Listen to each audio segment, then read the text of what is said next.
What is up, y'all? It's T Love with another video. This is going to be a video. Cyberpunk 2077, the YouTube account, released a new YouTube video, our commentary to quality, and I really want to see this because so far on the forums it's been really bad for CD Projekt Red for the past month or so since release.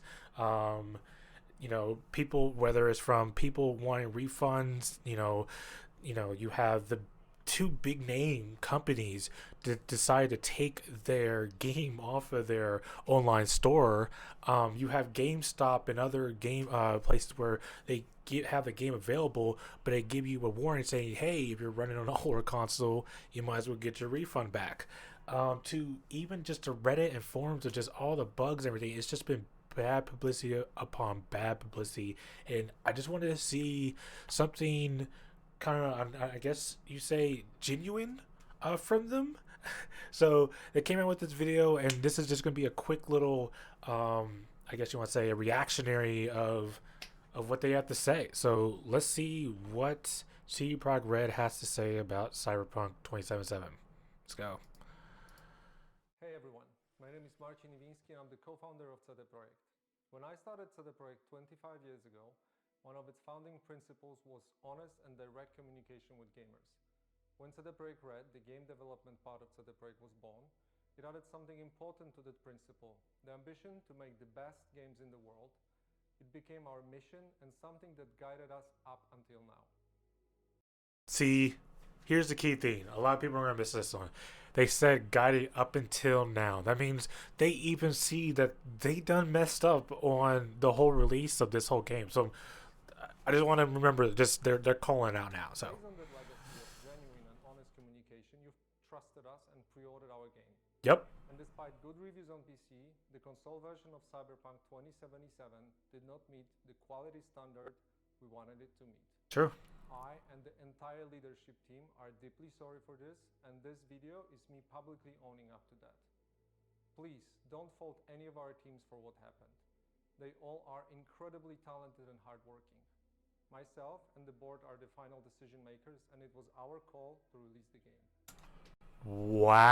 Wow, wow, that's big. Okay. That is huge. See, guys, you gotta understand when it comes from when it comes to anything digital or anything kind of releases, there's going to be bugs and stuff like that. And a lot of times, the developers are pressed to do things, and everyone, I work in IT, so I understand when you're impressed for stuff, you don't meet that quality expectation a lot of people are asking for. So you either want it now, you want it run right, or you want it done right now. And it sounds like they said, the team is genuinely great. They did the amazing job with the little amount of time and just all that stuff around it, and that's huge. Wow, that's big. That's big. Although, believe me, we never ever intended for anything like this to happen. I Ah, assure you that we'll do our best to regain your trust. okay, Now I'd like to tell you how the situation looked like from the inside. interesting. Cyberpunk 2077 is huge in scope. And I'm not only talking about quests or things you see at first glance. I'm talking about a multitude of custom objects, interacting systems, and mechanics. That's true. It's the looping and everything around it. It's intense. Like it's the amount of code and amount of interaction that this game is just huge. In the game, everything is not stretched out over flat terrain where we can make things less taxing hardware wise, Yep. but condensed in one big city and in a relatively loading free environment. Unity and all Honestly, that it's a stuff. huge challenge, but we made it even more difficult for ourselves by wanting to make the game look epic on PCs and then adjusting it to consoles, especially old gens. That was our core assumption. And things did not look super difficult at first. We knew the hardware gap, yes, but Yep. ultimately, I think that time has proven that we've underestimated the task. To Yeah. give a concrete example and the main culprit, we had to constantly improve our in-game streaming system for all gen consoles.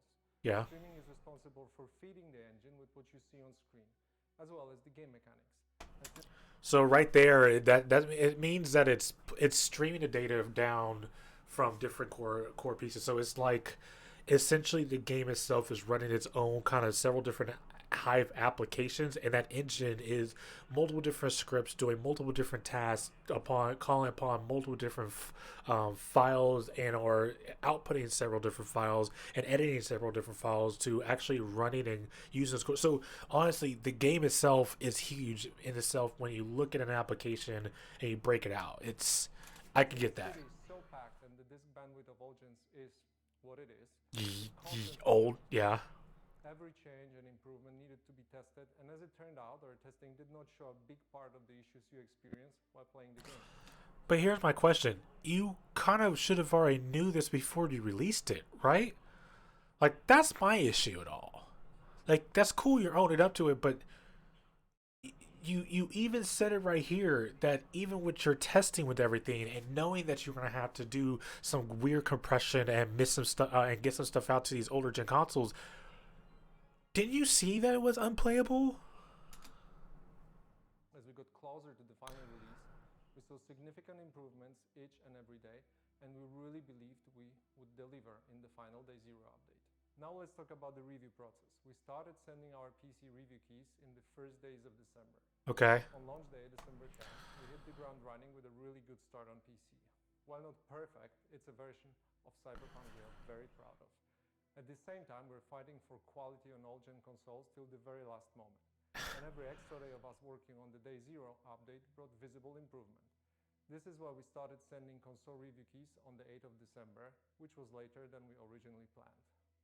This all happened while working from home. So wait. Okay.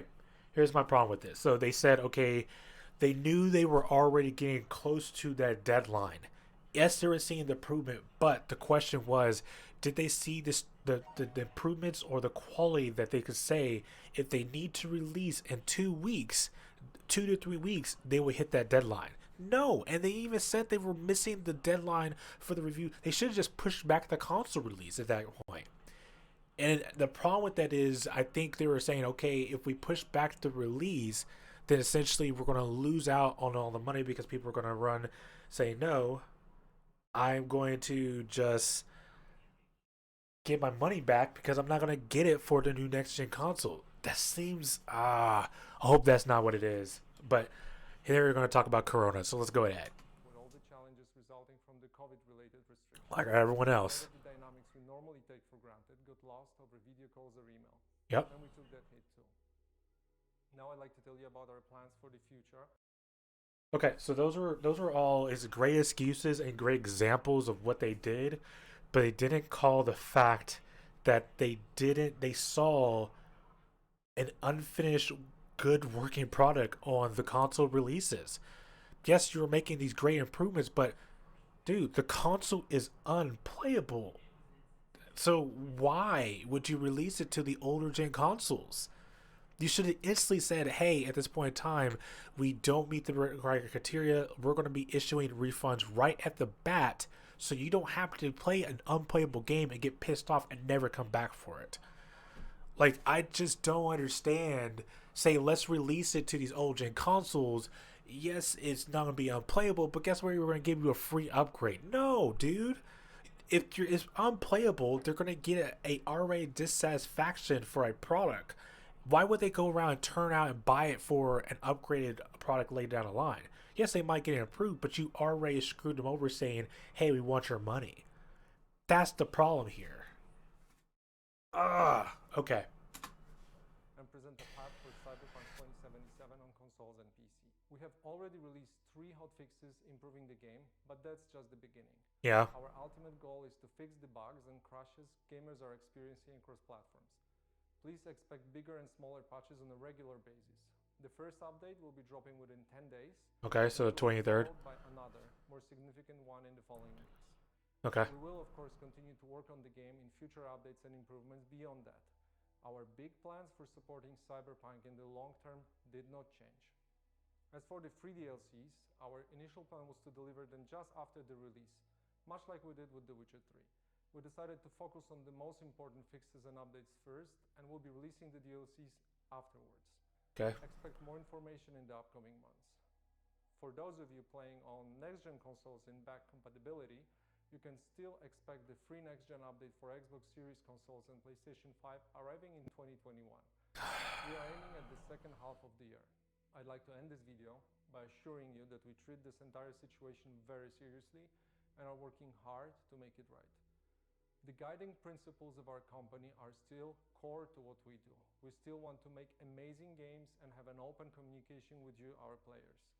For now, our immediate focus is to work hard on making sure you enjoy Cyberpunk 2077 regardless of platform. I'm sorry, I can't watch the rest of this because honestly, so hear me out. I enjoy the game. I was I was lucky enough to be able to play this game on PC. So I had a decent rig to play this on, and I was good. I was one of the fortunate few. But for the people who got this game or was looking for this and unfortunately didn't get the next gen console because either financial or just the timely matter of, hey, they didn't have enough consoles because, oh, we didn't think to order more consoles during a pandemic kind of situation for some of these stores. I think honestly, I will still continue playing Cyberpunk 2077. I enjoy it. I love it. I love the game. But my problem with it is the company behind it. This right here doesn't look good for me from CD Projekt Red. If you're missing, if you're coming close to that deadline, um, and I say this to every tech company out there, it's okay to push back at the last minute. And I understand that people were mad already because you already pushed back the times already 4 times, 5 times, how many ever times we pushed back last year and at least the year before that. But for me personally, either announce that it is dead on arrival, is unplayable, and we don't want to release it on for those older gen consoles, or push back and give us a demo. You know, you could at least have released a demo for everyone out there, every person out there for the first beginning part of the quest. I'm not saying before you get to the cutscene. I'm not saying any of that stuff. I'm saying just one bit of the quest line, and that's it. That's it. You do the first part when you meet up with Jackie, and that's it. Leave it alone after that. Um, that right there would have give you a good enough playthrough. You can also even show people who have older gen consoles saying, "Hey, this doesn't work on older gen consoles. We gotta get it off of that. Why didn't you do this?" So honestly, if I were to grade this response to everything for CD Projekt Red, I give you an 80. You came out genuine. Um, you hit the main topics, but you still missed the mark on actually being specific around, hey, you already were down to the mark. Why did you push the people to and why did you release it in the beginning? So, more news to come from about Cyberpunk 2077. You like what you see down here, go ahead and like, subscribe, do all that fun jive here, and check out my Twitch page, my stream every other night from 11 to about 2 o'clock in the morning. So yeah, that's fun. But anyways, until our next journey, much love from T Love. I'll see you later. Peace.